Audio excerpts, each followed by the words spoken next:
Ξεκινάει η εορτή μας. Από την Α τάξη, Μαρκάκη Ελένη του Βασιλείου Αριστείου και βραβείο με τελικό βαθμό 19 και 8. Δεύτερο, Τσιακανίτα Δημήτριο του Κωνσταντίνου Αριστείου και βραβείο με τελικό βαθμό 19. Τελή Εκατερίνη του Νικολάου Αριστείου και βραβείο με τελικό βαθμό 18 και 4. Τέταρτη, Κυφαλή Φωτεινή του Ηλία Αριστείου και τελικό βαθμό 18 και 3. Από τη Β τάξη, Μάρκο Βασίλειο του Αθανασίου Αριστείου και βραβείο με τελικό βαθμό 19 και 8. Καμίκη Φανή του Διονυσίου Αριστείου και βραβείο με τελικό βαθμό 19 και 8. Νίκο Αθανάσιο του Ιωάννη Αριστείου και βραβείο με τελικό βαθμό 19 και 5. Σταυρονίκη Φωτεινή του Στάνου Αριστείου με τελικό βαθμό 19 και 1. Με γενικό βαθμό 18 και 9. Πετρόπουλο Νικόλαο του Πέτρου, Αριστείο με γενικό βαθμό 18 και 9. Θωμοπούλια Κατερίνη του Στέφανου, Αριστείο με γενικό βαθμό 18 και 8. Λασπιά Βασιλική του Αλέξανδρου, Αριστείο με γενικό βαθμό 18 και 8. Τάκλα Μαρία του Παράσου, Αριστείο με γενικό βαθμό 18 και 8. Καλωτερόπουλο Χρήστο του Γεωργίου, Αριστείο με γενικό βαθμό 18 και 6. Μούμπα Αθηνά του Δημητρίου, Αριστείο με γενικό βαθμό 18 και 6. Παντώτη Μαγδαληνή του Παναγιώτη, Αριστείο με γενικό βαθμό 18 και 6. Χρόνη Μαργαρίτα του Φωτίου, Αριστείο με γενικό βαθμό 18 και 6. Κοντοπούλου Στυλιανή του Ιωάννη, Αριστείο με γενικό βαθμό 18 και 4. Χρυσοκρίτη Χρήστο του Σωτηρίου, Αριστείο με γενικό βαθμό 18 και 3. Μαρτώλη Πολύτιμη του Ηλία, Αριστείο με γενικό βαθμό 18 και 3. Αντωνόπουλο Αλέξανδρο του Κωνσταντίνου, Αριστείο και βραβείο με γενικό βαθμό 18 και 2. Ιένια Ραγινή του Ιωάννη, Αριστείο και βραβείο με τελικό βαθμό 18 και 1. Από την Τρίτη τάξη, Βεγλίδη Νικόλαου του Εμμανουήλ, Αριστείο και βραβείο με τελικό βαθμό 19 και 8.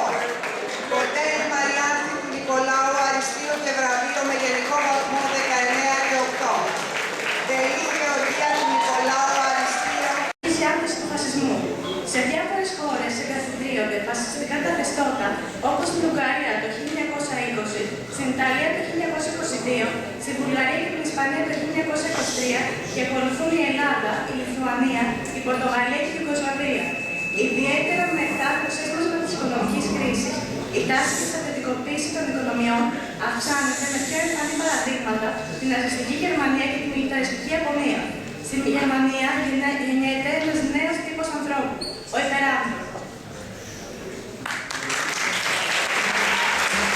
Οι Ναζί δημιούργησαν ένα ιστορικό μύθο για να υποστηρίξουν τις ιδέες τους. Οι καθαρόιμοι Γερμανοί ήταν φυσικά ανώτεροι γιατί ήταν απόγονοι ευγενών μεσαιωνικών υποτών από μια μη εκφυλισμένη περιοχή κατά πράσινων δασών και αρίου αίματος.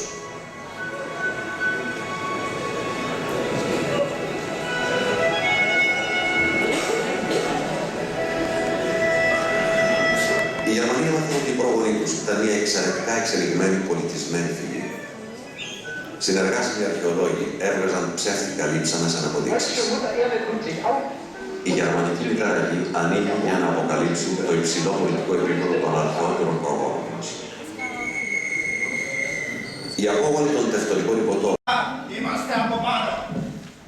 Εντυπωσιακή λαβαδιφορία.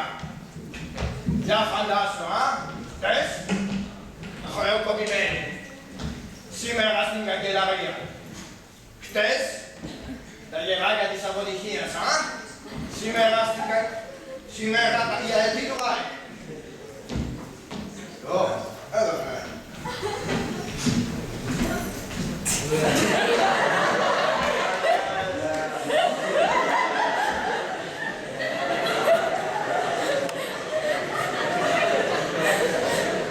Και τώρα έχετε λαϊκή ενότητα.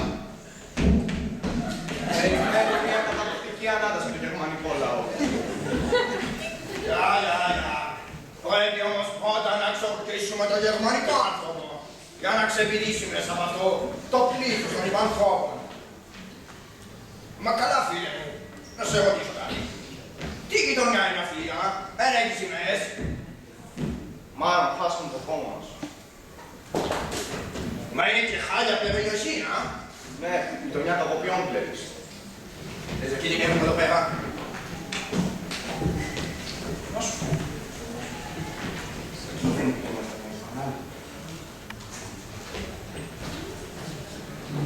Μα ναι, εκεί ξεκαθαρίσαμε μια μαρξιστική φωλιά. Μετά είπανε πως ήταν σύλλογος καθολικών και μαθητευόμενους εργάτες. Όλο ψευτιές λέγες, φίλε μου. Ούτε ένας από αυτούς δεν φοβούσε γραβάτα.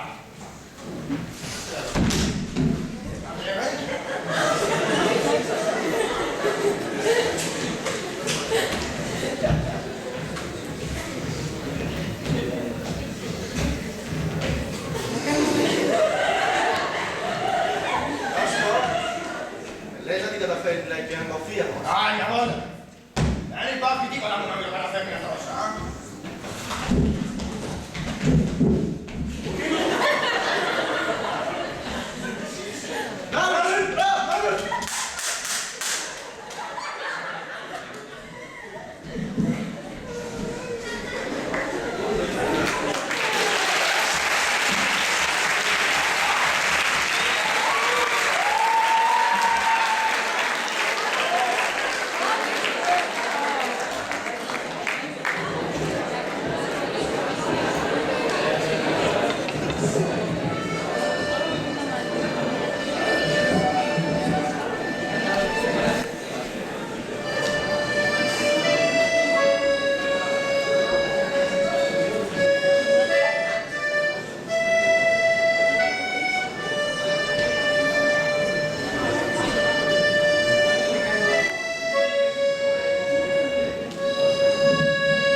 θέλεις από τον Γερμανέ.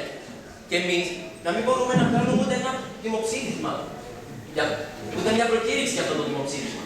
Εδώ, στο Νόικερ, στην Εργατούπολη. Μα καλά, γιατί δεν μπορούμε. Μα είναι πάρα πολύ επικίνδυνο. Τώρα που χάθηκε η ΚΚ, πού θα βρούμε τις διευθύνσεις? Και δεν έχουμε και έναν άνθρωπο να συντάξει την προκήρυξη. Αυτός έχει 1 εκατομμύριο ανθρώπους για την επίθεσή του και εμάς μας λείπει ένας. Ωραία, δηλαδή θέλετε να μου πείτε ότι αυτός θα νικήσει, έτσι. Δηλαδή, δεν μας λείπει ο Κάρl. Αφού επικρατεύονται θεοπνεύμα, καλύτερα θα να το διαλύσουμε. Σύντροφοι, δεν έχει νόημα να επικοινωνόμαστε εδώ. Η έκδοση μιας προκήρυξης γίνεται όλο και πιο δύσκολη. Έτσι είναι. Δεν μπορούμε να κάνουμε πως δεν έχουμε τις σχολές τους. Πρέπει να παραδεχτείς κάθε φορά που ακούμε κάτι τέτοιο. Γίνεται όλο και πιο δυνατή.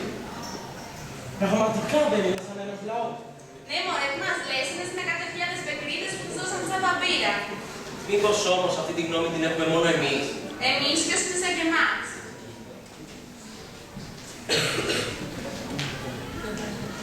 Τι είναι αυτό? Είναι ένα αντίγραφο ενός γράμματος. Μας και φτάσαμε ως εδώ, πρέπει να σας το διαβάσω. Αγαπημένο μου γέρι, αύριο δεν θα υπάρχω. Οι εκτελέσεις γίνονται συνήθως στις 6 το πρωί. Όμως σου γράφω επειδή θέλω να ξέρεις πως οι ιδέες μου δεν άλλαξαν. Δεν έκανα αίτηση χάριτος γιατί δεν έχω κάνει κανένα αίτημα. Απλώς υπηρέτησα την τάξη μου. Αν και μοιάζει σαν να μην κατάφερα τίποτα, αυτό δεν είναι αλήθεια. Ο καθένας στη θέση. Αυτό πρέπει να είναι το σύνθημά μας. Η αποστολή μας είναι δύσκολη, αλλά είναι και η μεγαλύτερη που υπάρχει. Να ελευθερώσουμε την ανθρωπότητα από τους καταπιεστές της. Έξω από αυτό δεν έχει αξία η ζωή. Αν δεν το έχουμε πάντα στο μυαλό μας, όλη η ανθρωπότητα θα βουλιάξει τη βαρβαρότητα. Εσύ είσαι ακόμα πολύ μικρός, αλλά δεν πρέπει να σκέφτεσαι πάντα με ποια πλευρά είσαι. Κρατήσου στην τάξη σου. Τότε ο πατέρας σου δεν θα έχει υποφέρει άδικα το δύσκολο πεπρωμένο του. Γιατί δεν είναι εύκολα. Φρόντισε τη μητέρα σου και τα αδέλφια σου. Εσύ είσαι ο μεγαλύτερος. Πρέπει να είσαι έξυπνος. Σας χαιρετάει όλους ο πατέρας σου που σ' αγαπάει.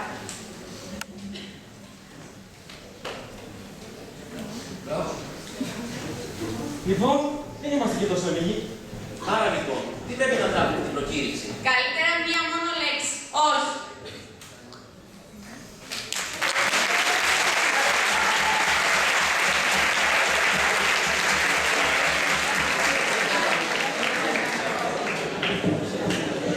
Και έτσι οι λαοί είπαν τότε όχι στο φασισμό και η ανθρωπότητα λαθάρισε. Είπαν όχι και πίστεψαν πως ήταν και το τέλος του. Ιδού όμως οι νέες συνθήκες που γονιμοποιούν και τρέφουν το τέρας. Η πλήρης επικράτηση του καπιταλισμού, οι ξέφρενοι οικονομικοί ανταγωνισμοί, η αποθέωση του κέρδους οδηγούν ξανά τον κόσμο και τον τόπο μας στο σημείο 0. Εκεί που ο άνθρωπος δεν έχει παραχρονιστηριακή αξία. Και η ζωή μας άλλαξε άρδιν τα τελευταία 4 χρόνια. Ανεργία, φτώχεια, εξαθλίωση, μέρες κατοχής, δίες ήρε, για ένα κάτω φαΐ, για μια θέση στη δουλειά, για μια θέση στον ήλιο.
Θα φέρει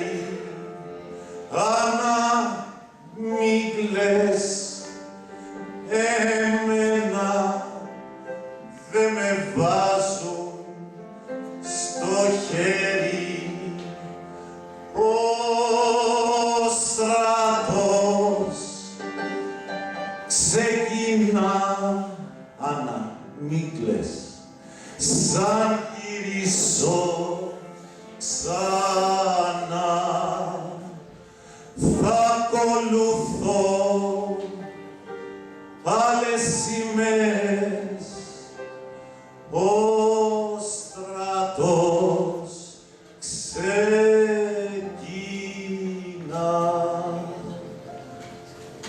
Μίλανε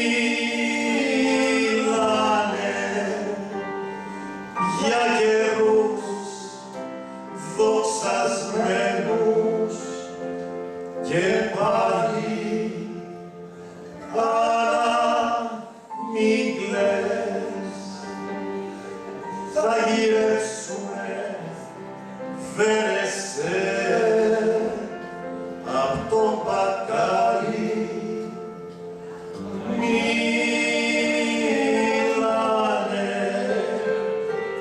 για του έθνους ξανά την τιμή. Μην κλαις, στο ντουλάπι δεν έχει ψύχα ψωμί.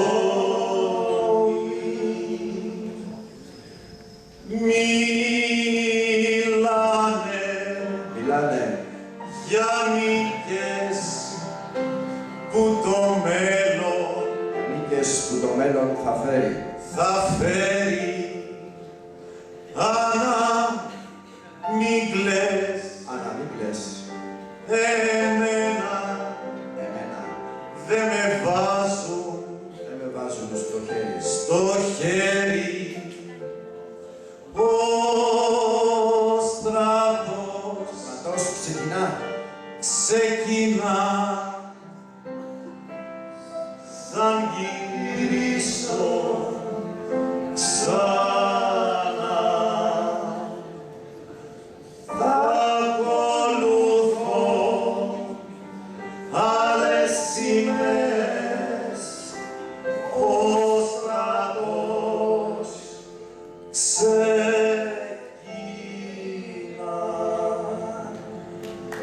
Μιλάνε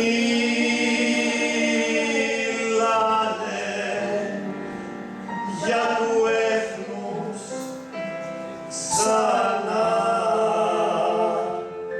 την τιμή. Άννα, μην κλαις, στο ντουλάπι δεν έχει ψυχά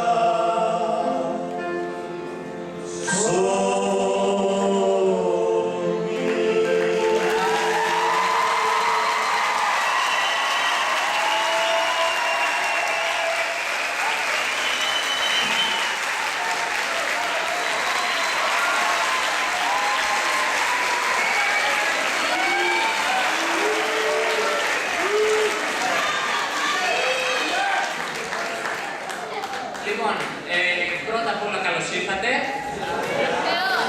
Λοιπόν, δεύτερον, θα κάνω μια ερώτηση η οποία όλοι ξέρατε ότι θα την έκανα, δεν πειράζει. Θέλω να ρωτήσω ότι ξέρει κανένας εδώ μέσα, βασικά όλοι ξέρουν, τι είναι φασισμός. Μπορεί να έχω μια απάντηση από το κοινό, δεν είναι ρητορική ερώτηση. Μπορεί κάποιος να απαντήσει, παρακαλώ. Δεν βλέπω χέρια, ρε παιδιά όμως. Με βγάλατε λίγο εκτός προγράμματος τώρα. Περίμενα κάποιος να σηκώσει χέρια, αλλά από ό,τι φαίνεται το πάμε έτσι. Δεν πειράζει, έτσι κι αλλιώς. Πιστεύω ότι και να μην ξέρετε τι είναι φασισμός, θα καταλάβετε τώρα. Λοιπόν, πρώτα απ' όλα, το ότι 70 τόσα χρόνια μετά πρέπει να εξηγήσει εξ αρχής τι σημαίνει φασισμός, δεν το λες και μεγάλη πρόοδο. Ένα μείγμα αμορφωσιάς, απόγνωσης και, θα μου συγχωρέσετε την έκφραση, καθρίλας, έχει καθυλώσει ένα αδικαιολόγητα ευμέγεθες κομμάτι της ελληνικής κοινωνίας στην ευκολία των παράλογων επιχειρημάτων, των βολικών γενικεύσεων, των ασυνείδητων επιλογών. Μεθαύριο είναι η 28 Οκτωβρίου και λέω να πάμε μια βόλτα στις πιο σκοτεινές πτυχές της ανθρώπινης ιστορίας. Ελάτε λοιπόν. Στο κέντρο του Βερολίνου υπάρχει μια μεγάλη έκταση που μετά το τέλος του πολέμου παρέμεινε για πύλη. Βλέπεις σε αυτό το σημείο υψώνονταν κάποτε έρχονται στα κτίρια της Γεστάπο και των SS. Ακριβώς εδώ βρισκόταν το διοικητικό κέντρο του Χίτλερ και των συνεργατών του. Περπατώντας εντός της έκτασης και κατά μήκος του τείχους, που σε αυτό το τμήμα έχει παραμείνει σχεδόν ανέπαφο ως ιστορικό τεκμήριο μνήμης και αναστοχασμού, συναντάς κάτω από ειδικές μεταλλικές κατασκευές τα υπόγεια των κυβερνητικών κτηρίων των Ναζί. Λοιπόν, και καλωσορίσατε στην τοπογραφία του δρόμου. Πιαστείτε όλοι από το χέρι και ας κάνουμε μια σύντομη αναδρομή στην αντιζώπητη και αναπόδραστη αλήθεια της φασιστικής βίας. Στο μέσο της έκτασης, οι Γερμανοί έχουν φτιάξει πολύ προσφάτως ένα λιτό μουσείο από μέταλλο και γυαλί για να στεγάσουν το δύσκολο και ενοχικό θέμα του ναζισμού. Μέσα από μια σειρά φωτογραφικών ντοκουμέντων και σύντομων κειμένων, επιστρέφουν σε μία από τις πλέον κατέσχυτες στιγμές της πανανθρώπινης ιστορίας, την άνοδο του Χίτλερ στην εξουσία και την πραγμάτωση της φασιστικής ιδεολογίας. Λοιπόν, την ιστορία την ξέρουμε όλοι καλά. Την ξέρετε, όλοι την ξέρουν. Όλα ξεκίνησαν μέσα στο χάος και στην οικονομική δυσπραγία που επέβαλαν οι Δυτικοί στην ηττημένη Γερμανία μετά το τέλος του Πρώτου Παγκοσμίου Πολέμου. Η υψηλή ανεργία, η ανέχεια και η απόγνωση των λαϊκών τάξεων, ιδιαίτερα γνώριμο, γνωρίζετε. Λοιπόν, αποτέλεσε το πρόσφορο έδαφος για την ανάδειξη του Χίτλερ και την ευρεία υποστήριξη των επιχειρημάτων του. Μειονότητες όπως οι Εβραίοι μας κατατρώνε τον πλούτο, η ανωτερότητα της φυλής μας αποδεικνύεται από την λαμπρή ιστορία μας, όλοι οι υπόλοιποι λαοί είναι φιλετικά κατώτεροι και άρα θα πρέπει να παταχθούν. Η πολιτική είναι διεφθαρμένη και αναποτελεσματική, η βία κατά πάντων είναι δικαιολογημένη όταν ενδύεται το μανδύα του εθνικού συμφέροντος, χρησιμοποιούμε τη δημοκρατία για να επιβάλλουμε τον ολοκληρωτισμό κτλ. Και κάπως έτσι ξεκίνησε τα πρώτα ξεσπάσματα βίας, κατά των προφανών εχθρών του λαού, των ξένων. Στη φωτογραφία δεν σου κάνει τόσο εντύπωση το πλήθος όσων συγκεντρώθηκαν για να χαζέψουν το σπάσιμο και την καταστροφή ενός εβραϊκού μαγαζιού. Σου κάνουν μεγαλύτερη εντύπωση οι χαρούμενες γελαστές φάτσες των ανθρώπων που γύρισαν να κοιτάξουν το φωτογραφικό φακό, ενώ σου εκτιλισόταν δίπλα τους μια πράξη απροκάλυπτης βίας. Το ίδιο και στις επόμενες φωτογραφίες. Οι ναζιστές έχουν καταλάβει την εξουσία και προχωρούν σε εκδιώξεις ή συλλήψεις Εβραίων και κατασχέσεις περιουσιών. Πίσω από το σκηνή, το φιλοθεάμον πλήθος παρακολουθεί και δεν λείπουν τα χαμόγελα. Ντυμένες με τα καλά τους παλτουδάκια και τα καπέλα τους, οι Εβραίοι εγκαταλείπουν τα σπίτια και τις περιουσίες τους, χωρίς βέβαια να γνωρίζουν τι σχέδια έχει στον οσυρό μυαλό του το νέο καθεστώς για την περίπτωσή τους. Εντελώς αβέβαιο μέλλον. Αστές της εποχής, αξιοπρεπέστατες στην εμφάνιση και σίγουρα φιλοθεμένες, έχουν βρεθεί ξαφνικά στο επίκεντρο μιας λαϊκής αρένας που στήθηκε από ένα καθεστώς που πολλοί δεν επέλεξαν για να τις δει να εξευτελίζονται.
σιώπησε. Η ανθρώπινη θηριωδία δοκίμασε τα ωριά της. Λέξεις όπως το γκέτο, το κίτρινο αστέρι, η πείνα, η ταπείνωση, ο ανεξίφρος αριθμός, η εξαθλίωση, τα κρεματόρια, συνόδευσαν για πάντα τις ζωές των επιζώντων του ολοκαυτώματος.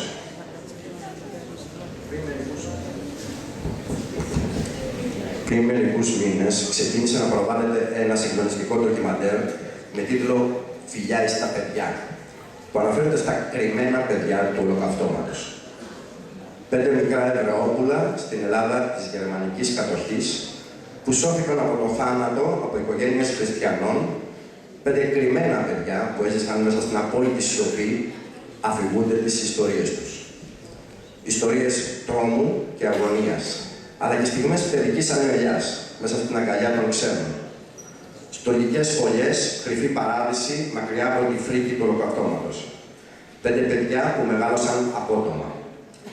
Η Ροζίνα, ο Σύφης, η Ευτυχία, η Σέλη και ο Μάριος πέρασαν τη ζωή τους κουβαλώντας πάντα μαζί τη μνήμη χιλιάδων παιδιών.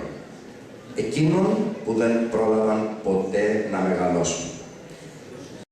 Ένα από αυτά τα παιδιά, η κυρία Ροζίνα Ασέρ Πάρντον, της οποίας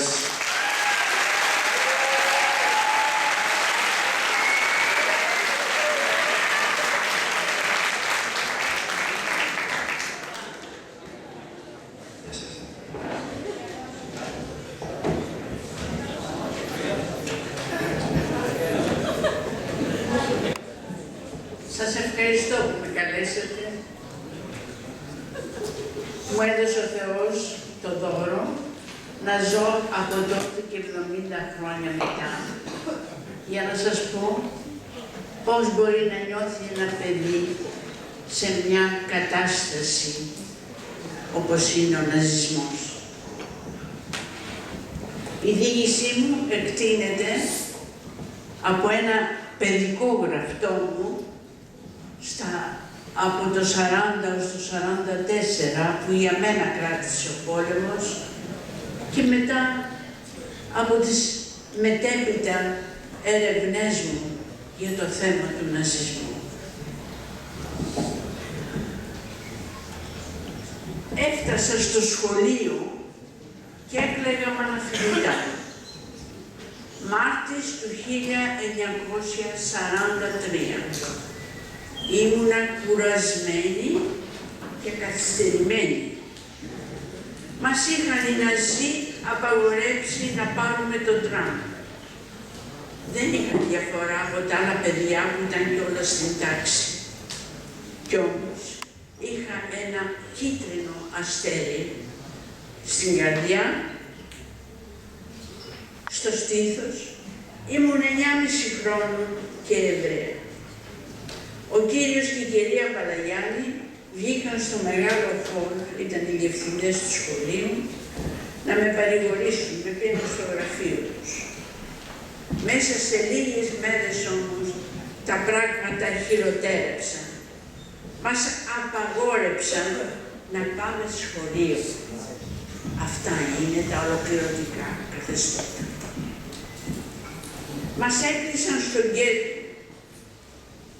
Είχε η Θεσσαλονίκη 2 γκέτο, 2 ζώνες συγκέντρωσης των Εβραίων, η μία στην συνοικία των Εξοχών, η άλλη στο κέντρο της πόλης. Έτσι μας είχαν όλους συγκεντρωμένους, μας περικύκλωσαν με χωροφύλακες, πολιτοφύλακες, με την Γκεστάπο. Η Θεσσαλονίκη υπήρξε η μόνη ελληνική πόλη που είχε γκέτο.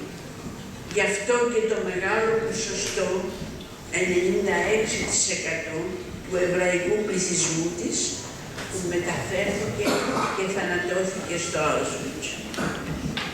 Με ένα κίτρινο άστρο στους Εβραίους, ακόμη και στα παιδιά πάνω από 5 ετών, γίνονταν η θρησκευτική διάκριση, γιατί άλλη διάκριση δεν είχαμε.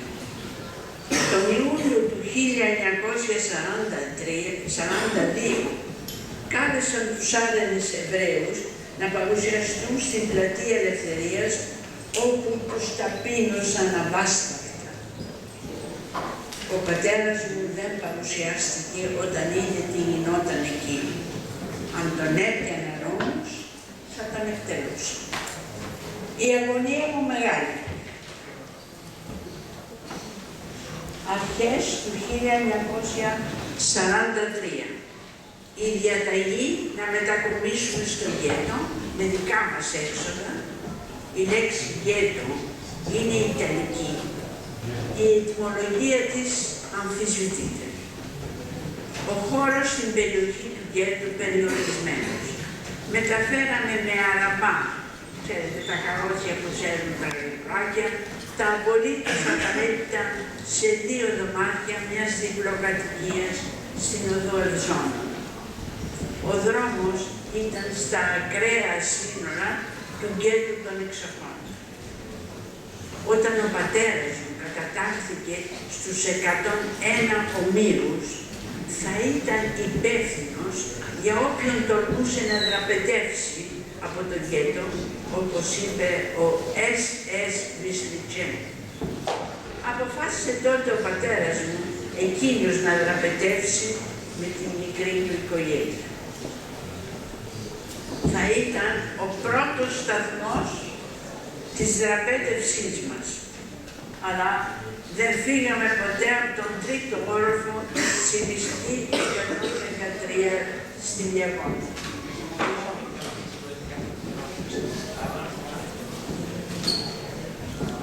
Από το παράθυρο του διαμαρτύρηματος αυτού παρακολουθούσαμε τις ατέλειωτες σειρές των Εβραίων που τους πήγαιναν με τα πόδια στο Βαρόν Χίρς, σταθμός επιβίβασης για την Πολωνία.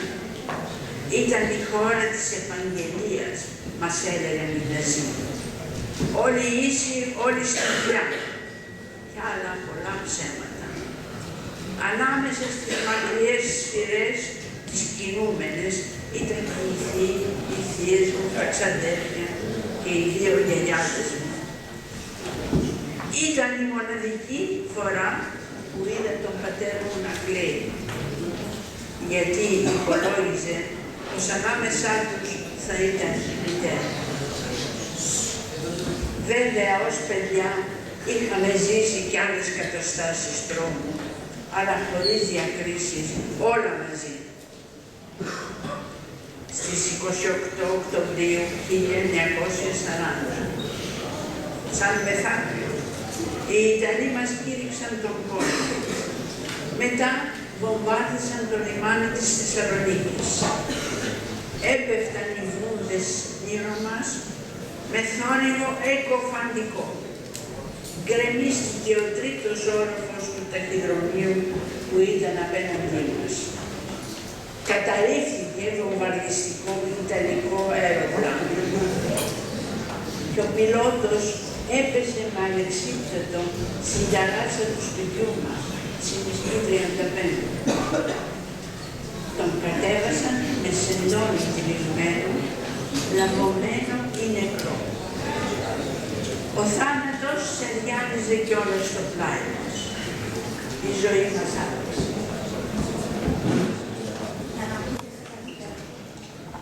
Απρίλη 1941 οι Γερμανοί μπήκαν στη Θεσσαλονίκη. Ακολούθησαν επιτάξεις στα σπίτια. Μας πήραν τα ραδιόφωνα, μας βύθισαν στη σιωπή κι ύστερα ήρθε η πείνα. Επέταξαν οι κατακτητές μας τις σοδιές των αγροτών και τα ζώα τους. Όμως, στο κέντρο της πόλης, εμείς τα παιδιά παίζαμε μπίκο, όλα μαζί. Μας είχε επιτάξει το μισό σπίτι η Γκεστάπο και έρχονταν τα βράδια μεθυσμένοι αξιωματικοί. Ύστερα μας στείλανε μια οικογένεια, Τούρκος με Γερμανίδα και 2 παιδιά. Τα παιδιά παίζανε μαζί μας. Όταν ήρθε η ώρα να φύγουμε για τον γκέτο, η Γερμανίδα γελούσε. Γελούσε γιατί ό,τι δεν χωρούσε στον Αραμπά έμενε σε εκείνος. Στο γκέτο η ζωή κυλούσε προσαρμοσμένα. Δεν θυμάμαι να παίζαμε. Το δικαίωμα στο παιχνίδι έχει καθοριστική σημασία για ένα παιδί. Παρακολουθούσαμε τους βιαστικούς γάμους. Μαντεύαμε τις κρυφές κουβέντες και την περισσή σοβαρότητα των μεγάλων. Όταν θέλω να θυμηθώ ποιος με έσωσε, έρχεται στο νου μου η οπτασία της μητέρας μου, που ξύλωσε το κίτρινο άστρο από το παλτό μου, μου έδωσε τη φροντίδα της μικρής μου αδερφής και από το παράθυρο μου έδειξε ένα μονοπάτι, αφύλακτο μονοπάτι, για να δραπετεύσουμε από τον γκέτο. Εκείνη την ώρα δεν έχισε ούτε ένα δάκρυ. Ήταν ηρωίδα. Σαν βγήκαμε οι δυο μας στην Λεωφόρο Στρατού, φρόντισε να φαίνομαι ατάραχη και κρατούσε σφιχτά το χέρι της τετράχρονης αδερφούλας, που γρήγορα άρχισε να κουράζεται, γιατί ήταν μακρύς ο δρόμος. Στο τέρμα της Λεωφόρου, πίσω από την τότε έκθεση, μας περίμενε η κυρία Φέδρα. Μας αναγνώρισε εκείνη. «Εσένα θα σε λένε Νίτσα», είπε στην Τελής, «και σένα Ρούλα». Έζησα με το ψεύτικο όνομα 548 μέρες, 18 μήνες, 1,5 χρόνο. Και είναι ο τίτλος ενός βιβλίου που κυκλοφόρησε με τα τότε γραπτά μου και τις μετέπειτα αναμνήσεις και έρευνες. Η Νίτσα, εκείνη την πρώτη φορά, ιδεολειψία, που είναι όρος της ψυχιατρικής, όπου έχουν την τολμηρή ανέργεια να υποστηρίζουν ότι το ολοκαύτωμα των Εβραίων δεν υπήρξε ποτέ.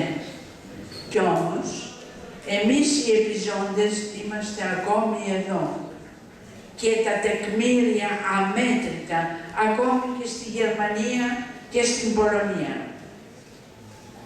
Παιδιά τότε εμείς, χριστιανοί συνέλληνες και κάποιοι Βάλτερ, μας χάρισαν τη ζωή για να σας μεταφέρουμε τον τρόνο όταν ληστριγόνες και κύκλοπες ερήμωσαν τις πόλεις μας. Θεσσαλονίκη, Λάρισα, Βόλος, Γιάννενα, 25 συνολικά εβραϊκές κοινότητες στην Ελλάδα, δεύτερη στην Ευρώπη σε απώλεια εβραϊκού πληθυσμού στον Δεύτερο Παγκόσμιο Πόλεμο. Με την απελευθέρωση της Θεσσαλονίκης στις 26 Οκτώβρη 1944, όταν βγήκαμε από την κρυψώνα μας, νιώσαμε μια απέραντη ερήμωση.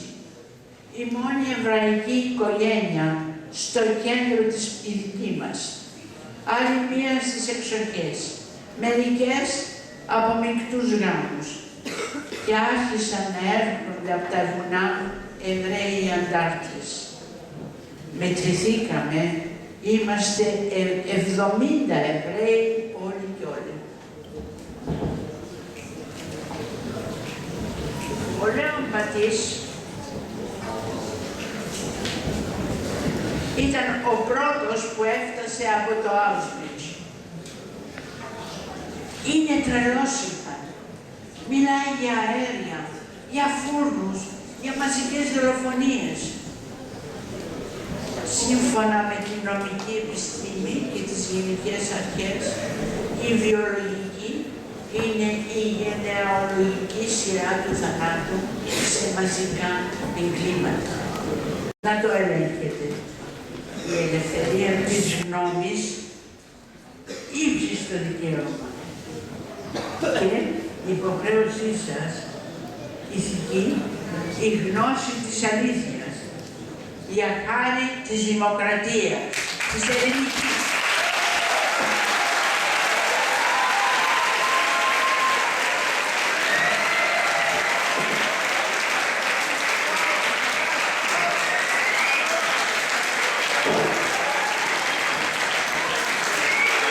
Θα θέλαμε να έχετε πολύ χρόνο για να ακούσουμε κι άλλα πάρα πολλά όσα έχει να μας πει αυτή η κυρία.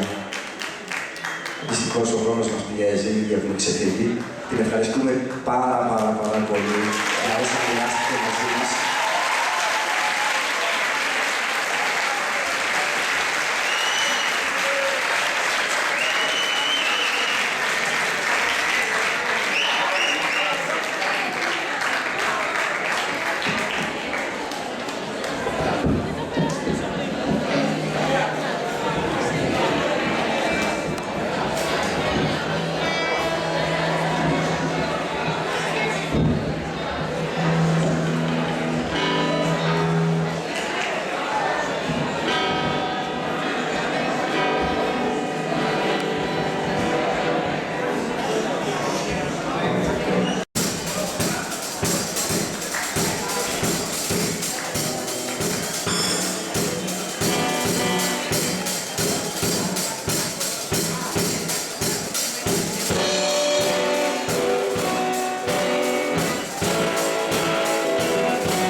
Και τώρα τι περιμένετε να σας πω εγώ μετά από τέτοια γιορτή. Στο τέλος της διαδρομής Θα σας πω μόνο ότι 30 χρόνια δουλέψαμε πολλοί συνάδελφοι για να κρατήσουμε αυτό που θα σας πω τώρα. Χαμηλόφωνο θα το πω, αλλά εσείς θα πρέπει να το φωνάξετε δυνατά, γιατί είσαστε η επόμενη γενιά. Δεν θα περάσει ο φασισμός. Θα νικήσει η δημοκρατία. Κρατήστε το καλά. Συνεχίστε τον αγώνα. Απέναντι στον ολοκληρωτισμό και στη βία. Χρειαζόμαστε να ανασένουμε ελεύθεροι, όπως είπε η γιαγιά Ροζίνα. Θα μου επιτρέψετε να σας αποκαλούμε η γιαγιά του σχολείου μας, και επειδή σήμερα δεν είχαμε πολύ χρόνο, να ξανάρθετε να μιλήσετε μέσα στην τάξη, να τα παιδιά μας.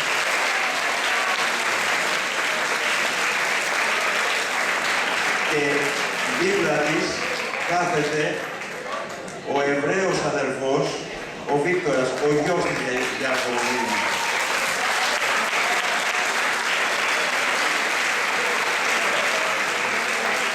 Είναι ασήμαντη η διαφορά της θρησκείας. Είναι σαν τα χρώματα των λουλουδιών, άλλο κόκκινο, άλλο άσπρο, άλλο γαλάζιο.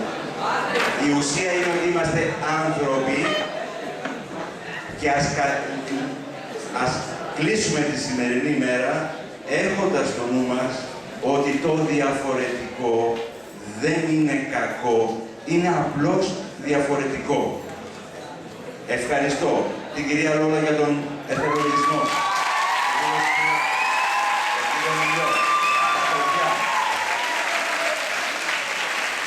Την κυρία Έλλη Γνωρινή.